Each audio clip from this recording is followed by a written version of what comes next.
Morning guys. आज मैं आपसे मॉर्निंग में बातें कर रही हूँ एंड इसलिए क्योंकि मैंने सोचा कुछ ब्रेकफास्ट बनाया जाए। जब से मैं आई हूँ मैंने एक्चुअली कोई कुकिंग नहीं की है एंड थोड़ा मुझे अभी भी टाइम मिला है कि मैं सोचूं कि मैं कुछ अच्छा सा बनाऊं, क्योंकि मम्मी पापा कहते थे कि तुम जब आती हो तो तुम कुछ अलग अलग सी चीज़ें बनाती हूँ जो हमें मज़ा आता है खा के, जो हम नहीं बनाते यूजुअली। तो मैंने सोचा आज मैं बनाऊंगी ब्रेकफास्ट बरीटो, बिकॉज मुझे घर में बहुत सारी रैंडम चीज़ें मिली है और आप लोगों को मे भी पता हो मैं बहुत रैंडम चीज़ों से कुछ ना कुछ बनाने की कोशिश करती हूँ। तो इधर मुझे आज एक्चुअली क्या देखा, वो थे टोर्टियाज। यहाँ पे टोर्टिया मिले मुझे, फ्रिज में बंद थे बिल्कुल पैकेट। तो मैंने सोचा इनको आज यूज़ करते हैं और ब्रेकफास्ट बरीटोज बनाते हैं। आई एम प्रीटी श्योर बहुत सारे लोगों को पता होगा ब्रेकफास्ट बरीटोज क्या होते हैं। फूड एंड ब्रेकफास्ट वाले में मतलब चीज़ें होती है ब्रेकफास्ट वाली, जैसे एग्स हो गए, या मम्मी के लिए मैं सोची थी पनीर डाल के बनाऊंगी मैं, एंड थोड़े वेजीज एंड थोड़े हैश ब्राउन्स या बेसिकली आलू की पैटी टाइप्स कुछ हो। तो मैं सोचूँ ये तैयारी मैं अब शुरू कर देती हूँ। मैंने बहुत सारा सामान निकाल लिया है। तो पहले एक पैन पे हम अच्छे से बटर लगा लेंगे। ये टोर्टिया सेकेंगे, इसमें थोड़ा कलर हो और थोड़ा टेस्ट भी। तो उसके लिए मैं बस थोड़ा सा जो शेजवान होता है ना, ये इस पे लगा दूंगी, ठीक है। बस थोड़ा सा जो ऑयल वाला भी पार्ट होता है, मतलब थोड़ा वैसा, उसको हम स्प्रेड कर लेंगे अच्छे से। तो ये थोड़ा हमारा जो टोर्टिया है ना वो सीजनड हो जाएगा इससे। ये वहाँ मिल जाते हैं आपको, भी डेली पे मिल जाएगी। इसको ऐसे बस प्लेस करना है और इसे टोस्ट होने रख देना है। थोड़ा सा टोस्ट करेंगे, बाद में एक और बार गरम, जब हम रैप करेंगे तब हम गरम करेंगे। तो मैंने थोड़ा सा ऐसे बटर से, आप देखना नीचे का कलर कितना प्यारा होगा। ये बस थोड़े सीजन करने के लिए है टोर्टिया को, जिससे वो प्लेन ना लगे, टेस्ट भी आ जाएगा। हाँ, ये एक्चुअली फूड है, मतलब ये अच्छी क्वालिटी के टोर्टियाज हैं।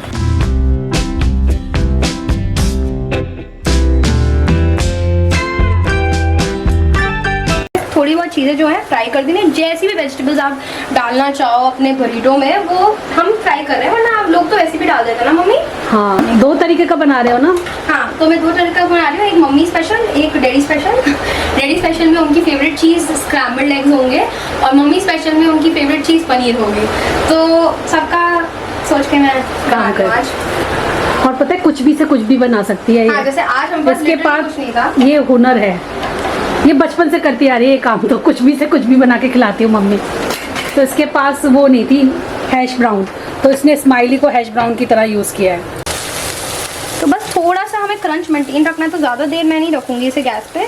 सॉल्ट डाला है और थोड़ा mix herbs, black pepper powder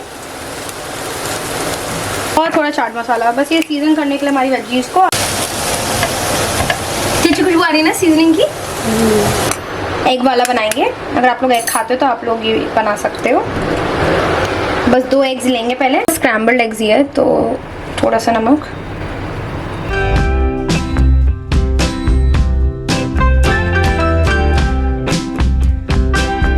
तो आपको स्क्रैम्बल्ड एग्स में स्टार्टिंग से ही घुमाते रहना होता है। हम स्टार्टिंग से ही घुमाते रहेंगे। तो हमारे एग्स जो होते हैं स्क्रैम्बल्ड हो गए हैं। बस अब इस पे एक चीज़ स्लाइस लगेगी, ये चीज़ थोड़ी इस पे मेल्ट हो जाए और ये हो जाएगा हमारा बेस ऑफ द बरीटो। बस लो हीट पे रखेंगे। तो हम लोगों ने जिस साइड पे कुक किया उसको बाहर ही रहने देंगे, अंदर वाली साइड को जो कुक किया है ऐसे कर देंगे। मेरे ख्याल से तो वो अंदर होना चाहिए था। जितने भी सॉसेस यूज़ करना चाहते हैं आप लोग यूज़ कर सकते हैं। थोड़ी सी एक लेयर ऑफ 1000 आइलैंड्स लगा रहे हैं हम, सब कुछ इधर जाएगा। ओह, ये तो बड़ा अच्छा लगा चीज़ लग के, है ना। वो इधर अब कुछ नहीं होगा, ये हमने उठाया। ओफो, क्या और ये है? इधर लगा हमने। वाह, मेरी बेटी तो शेफ बनेगी लगता है। अब आप जैसे भी वेजीज लगाना चाहें आप लगा सकते हो। हैश ब्राउन मैं 2 लगा रही हूँ, तो ये थोड़ा आलू का कंपोनेंट भी हो गया। इसमें कॉर्न भी डाले थे हम लोग, हमने कॉर्न भी डाल देते गाइस। थोड़ा इसी साइड हम रखना चाहेंगे इसकी फोल्ड करने में आसानी हो। पेरी सॉस आपको जैसी भी पसंद हो, थोड़े ऑलिव्स। फ्रेश एलोपिनो की खुशबू तो बहुत ही बढ़िया होती है एकदम। बस डैडी को ज़्यादा नहीं पसंद, तो मैं एक बस इतना काफी लगा है। कि बस। फोल्ड करना आता है बेटा? आई थिंक मैं ट्राई करती हूँ। तो बस इसको ऐसे बंद करना है टाइटली। ये थोड़े छोटे रैप्स हैं बट ये ऐसे बन जाएंगे। तवे पे रख देना है डायरेक्टली, थोड़ा सिक जाए ये। आई थिंक फोल्ड करते करते हम थोड़े और एक्सपर्ट हो जाएंगे। लेकिन बहुत बढ़िया बनाया है। एक ही बरीटो काफ़ी है मुझे लगता है। काफ़ी हैवी है। हाँ, ये पूरा आपका ब्रेकफास्ट नहीं बल्कि लंच का भी काम करेगा। तो ये रहा बरीटो, और ऊपर क्रंची लेयर भी आ गई और अंदर।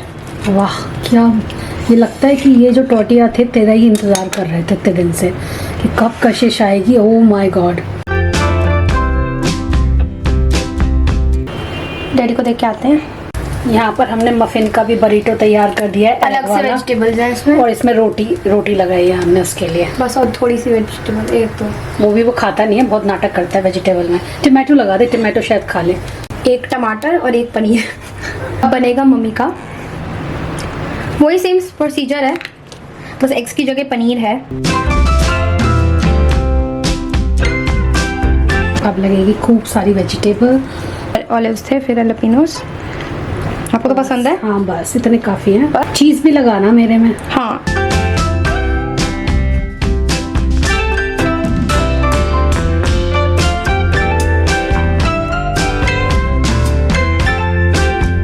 टेस्ट कैसा है? बहुत ही टेस्टी है। तुमने तो मार्केट को फेल कर दिया। बहुत ही ज़्यादा टेस्टी है। यम्मी लग रहा है, मुझे भी खाना है। बहुत ही ज़्यादा। हमारे बराबर में ना नया घर लिया है किसी ने, तो उन्होंने इनवाइट किया, उनके घर पूजा हो रही है, तो बस मैं थोड़ी देर बाद पूजा में जाने वाली हूँ। इनॉर्गेशन है एक्चुअली। लंच पर भी इनवाइट किया है, वो तो पता नहीं, लेकिन पहले मैं जाकर पूजा अटेंड कर लेती हूँ। गाइज, मैं अपने रीसेंट व्लॉग में कमेंट पढ़ रही थी, और अब आप ये मत कहना कि रीमा दीदी कमेंट्स पर ध्यान मत दो, लेकिन अब सोचो ना यार, कुछ लोग कितने ज़्यादा इनसेंसिटिव होते हैं। मतलब कोई प्रॉब्लम है, उसमें भी उन्हें अपनी ही तड़का लगाना है। जैसे कि मेरी आंखों में अभी दिक्कत हुई थी, अभी फ़िलहाल मैं ठीक हूँ, लेकिन दवाइयाँ अभी भी चल रही हैं। 10 डेज़ का कोर्स है, आज मुझे 6ठा दिन होगा, तो मुझे 3 दिन में ही आराम पड़ गया था। लेकिन मैं उस टाइम तो कमेंट्स नहीं पढ़ पा रही थी उस ब्लॉग के नीचे जो आए थे। मैंने हाल फिलहाल में अब कमेंट पढ़े, क्योंकि देखो यार, आंखों से मुझे इतना अच्छे से दिख नहीं रहा था। कशिश मेरी हेल्प कर रही थी एडिटिंग में भी, जो वीडियोस आप लोग देख रहे हो वही एडिट कर रही थी। मैंने उसको बोला था, बेटा मेरी आइज़ में दिक्कत हो रही है, तू ही एडिट कर दे। जब तो उसने मेरी काफ़ी हेल्प करी, घर में भी कुकिंग वगैरह में भी वो ही पार्टिसिपेट कर रही थी मुझसे ज़्यादा। लेकिन यार, मैंने अभी कुछ दिन में ये कमेंट जो पढ़े हैं ना, बड़े ही इनसेंसिटिव कमेंट है। मतलब आप ऐसा कैसे लिख सकते हो किसी के बारे में, जबकि कोई इंसान इतना प्रॉब्लम में सामने से आपको दिखाई भी दे रहा है। कुछ लोग सच में नहीं सोचते कि किसी को इतना भी हर्ट नहीं करना चाहिए जब कोई परेशानी में हो, लेकिन वो अपना करने से बाज नहीं आते हैं। मैं एक कमेंट ये पढ़ रही हूँ, छठी मैया ने आपको आशीर्वाद दिया है, डूब के मर जाओ। तो मुझे छठी मैया ने ये आशीर्वाद दिया है कि मैं डूब के मर जाऊँ। आप कौन होते हो बताने वाले? आप भगवान को तो छोड़ दो, देवी माँ को तो छोड़ दो यार, उनके नाम पर इतने गंदे कमेंट कर रहे हो। शर्म कर लो यार थोड़ी सी तो। मैंने ये भी पढ़ा, आंखें बहुत मटकाती हो, अच्छा हुआ भगवान ने आपके साथ ऐसा कर दिया। भाई मेरी आंखें मैं मटका रही हूँ, तुम अपनी आंखें मटकाते होगे ना अपने घर में।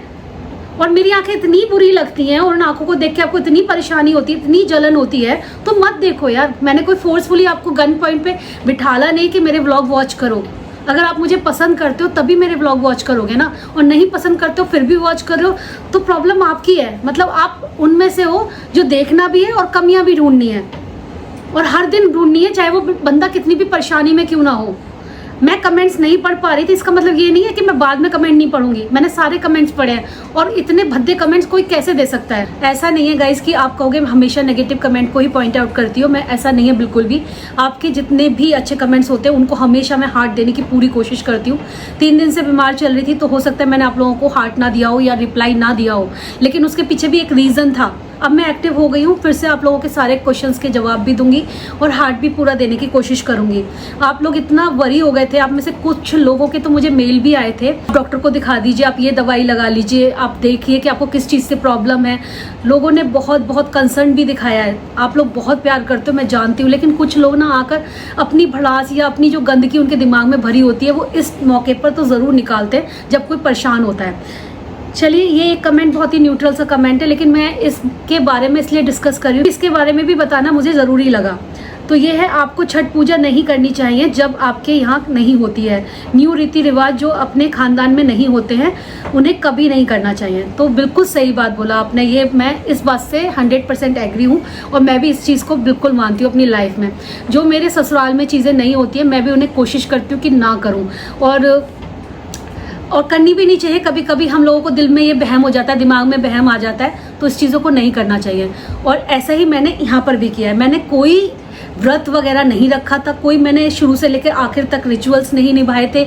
मैंने सिर्फ पार्टिसिपेट किया था अपने फ्रेंड के यहाँ, उनके यहाँ पूजा थी। अब हमारे फ्रेंड होते हैं, हमारा पड़ोस होता है, तो हम लोग ना एक दूसरे के घर जाते हैं। ज़रूरी नहीं है सब एक ही रिलीजन के हों या सब एक जैसी ही व्रत और पूजा पाठ करते हो। किसी की पूजा में या व्रत में आप पार्टिसिपेट करो या वहाँ पर जाकर खड़े हो जाओ। कि कुछ अच्छे दोस्त होते हैं, है ना, जिनके यहाँ आप पूजा पाठ में जाते हो, या फिर उनके कोई फेस्टिवल है जो आपके यहाँ नहीं होता है, वो वहाँ जाकर आप सिर्फ देखते हो, तो वहाँ पर सिर्फ आप प्रेजेंट हो, वो चीज़ आप कर नहीं रहे हो। तो प्रेजेंट होना और किसी चीज़ को करना, इन दोनों में बहुत डिफरेंस होता है। तो मैं भी ये चीज़ को मानती हूँ। मैं कोई भी नई चीज़ ऐसे नहीं करती हूँ जब तक वो चीज़ हमारे घर में ना हो रही हो।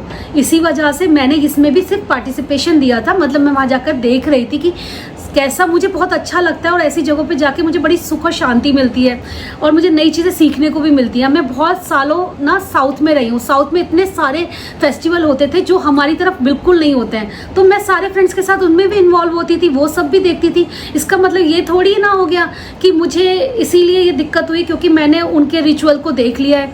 देखने से कुछ नहीं होता। अगर आपके यहाँ नहीं होती तो आप उस चीज़ को करो मत, क्योंकि वो भी एक बहम वाली बात है।